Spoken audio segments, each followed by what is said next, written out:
So last week I got a call, and it was my doctor's office. Oh, welcome to the Bad Belly, by the way.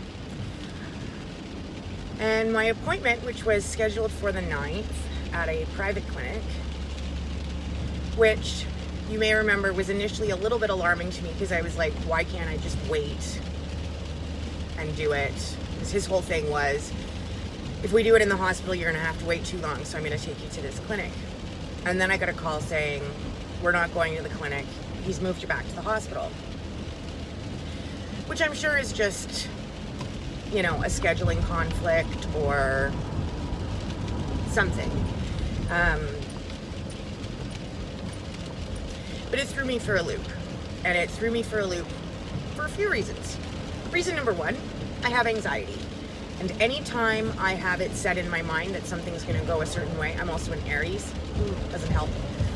But anytime I have it in my mind that something should go a particular way and it's changed, I don't tend to handle it very well. My anxiety flares up. I get really upset. Because mentally I'm prepared to do something on a certain day or in a certain way, or I have so much time left, and then once that changes, it can throw things off. And I know that I'm not alone in this. I've talked to a fair few people who are battling some sort of chronic illness and also get a lot of anxiety whenever anything is changed on them. So that was the first thing that threw me for a loop, was just the basic change.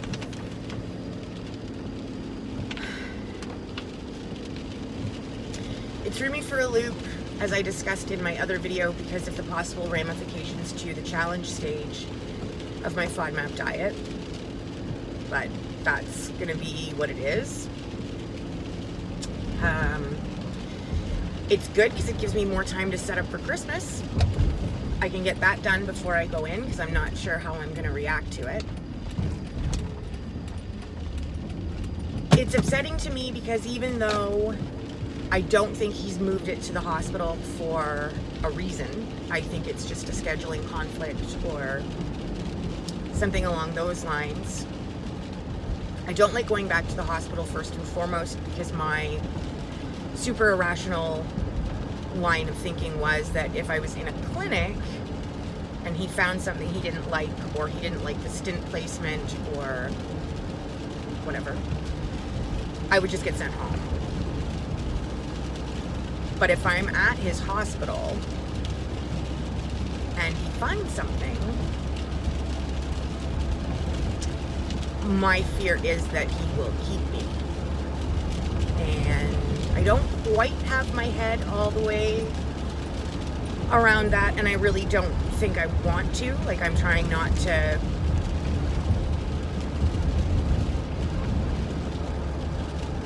focus on that.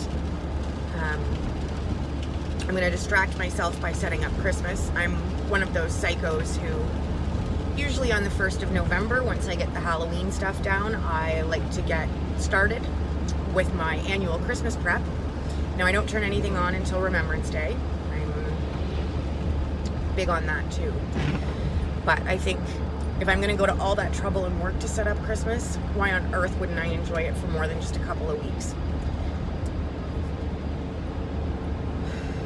And we won't talk about the fact that at least this way of Christmas is set up, if something goes wrong or if I get kept, Christmas will be done. So when I come home, if I'm not feeling so well, if it takes as long as they're anticipating it will take for me to feel better, I won't have the stress of worrying about getting the house ready for Christmas. Also, Christmas makes me very happy, so it will be nice to just be living in my Christmas Festivus when I get home that day. The big reason, because all of that is, I guess, relatively trivial and none of it's concrete, right? It's all a bunch of what ifs and maybes. The one thing that is not a what if or a maybe is that I am going to have to go back into that hospital and redo or do this again. And the first 3 times that he did this are among the worst days of my entire life. And I am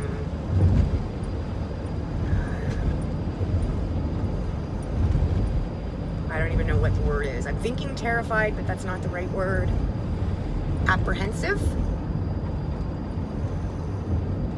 Nervous. I don't know how much Ativan I can take to keep myself calm, given that I'm going to be so heavily medicated once they get started. And that's kind of the big issue, right? Is the medication, because I don't want to turn here. It didn't work. It didn't work. And he has assured me that it will work this time.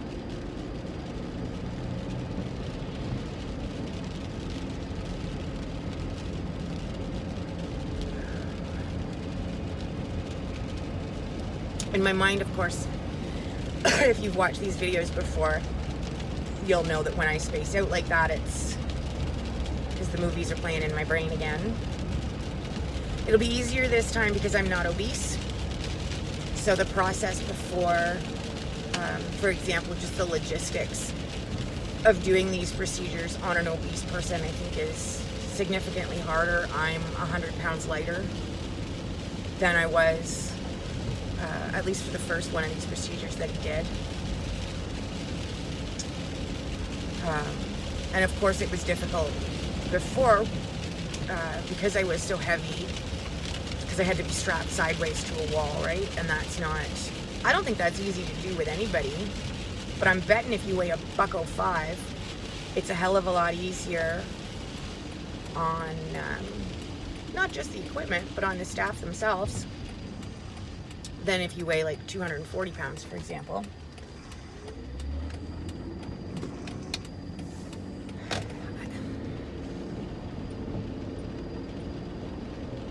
Yeah, it's not the scopes themselves. I realize that they're not a big deal. And I know that there might be people watching this who are thinking, what, you know, it's just a scope, who gives a shit? It's really not about the scope. It's not about my gag reflex or how unpleasant physically it can be. And it can be quite physically, I mean, it's not fun. They put a giant thing in your mouth to hold it open, and then the tubes start getting shoved down, and not pleasant. Not a whole lot of fun. But really, medically, in the grand scheme of things, I don't think it's a huge deal. I mean, I was talking with one of my uncles this morning, and he was talking about how he had ankle surgery done, and he was awake, you know, the whole time for that. And when they went in to do the second one, they actually knocked him out because he asked so many questions during the first procedure that he was distracting the hell out of everybody. Now, I can't talk, given the massive amount of shit that will be shoved into my mouth. I just don't want to remember.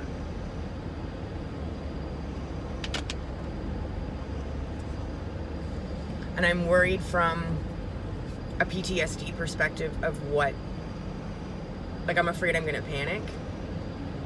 I'm afraid I'm going to have an anxiety attack, because instead of being able to stay in that moment and acknowledge the fact that, no, I'm not dying this time, and it's not a life-saving procedure, it's just an exploratory procedure, and I don't know if my body is going to be able to make those distinctions, and if I'm going to be able to keep my thinking in check. I have a hard enough time keeping my thinking in check just doing videos like this and not spacing out and getting stuck back a couple of years ago in the actual events themselves. I think it's probably a fair assumption to make that I'm going to be pretty triggered. So yeah, right now I'm in the aftercare room.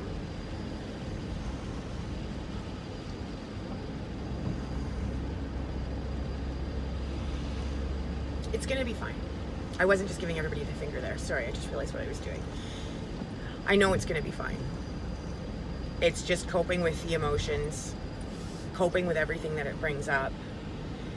This is a very bad time of year for Sean and I anyway, because we're in the last, or we were in the what we call the last quarter inch, which for us is always the hardest part. You know, that last little bit right before you know you're about to reach that goal that you've been fighting for so long. And it's not that my last few weeks in hospital were the hardest, because they certainly weren't. But my last few weeks in hospital, I was very impatient, and I wasn't well, but I was well enough that I wanted to get the fuck out of there, to put it very plainly. And tomorrow is my anniversary. So this time of year with Halloween, because I missed Halloween, and Halloween is a very big deal for our family. So missing Halloween with the kids was really tough. But I do plan on doing a super fun anniversary post either today or tomorrow, and I will try and get that up for everybody. But yeah, I guess that probably covers the anxiety of the procedure switch. Not happy about being back at the hospital.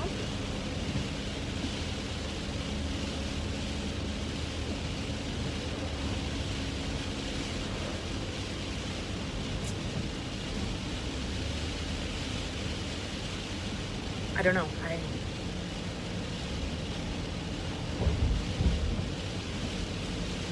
I don't know.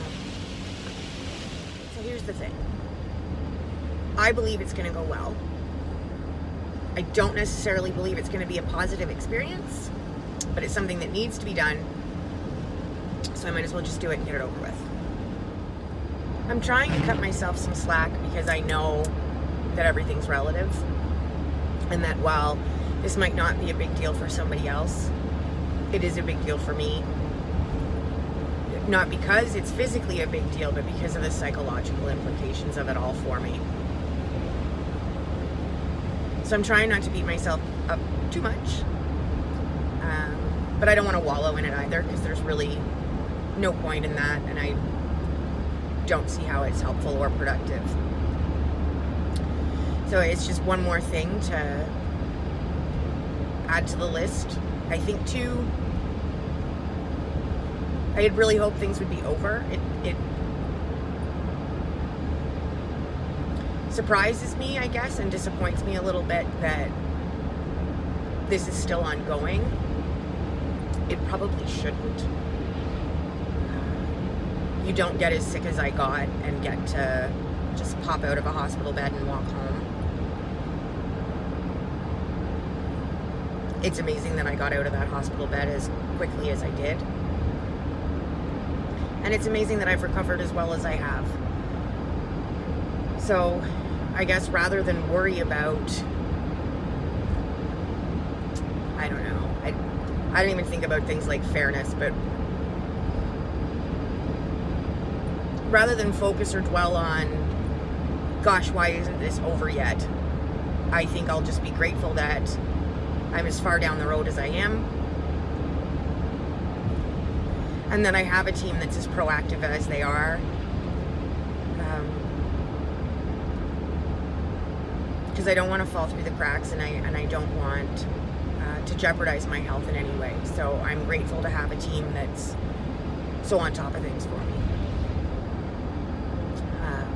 If anything, it encourages me to do better with my own health and my own choices. So there's positive. There's lots of positives. There's always a positive if you look for one. Almost. No, I think there probably is. Anyway, thank you so much for coming along for the ride. I will continue to put out my little update videos, and I should have at least one more for you later on today. I hope you enjoy your afternoon, and I will talk to you very soon. Ciao, ciao.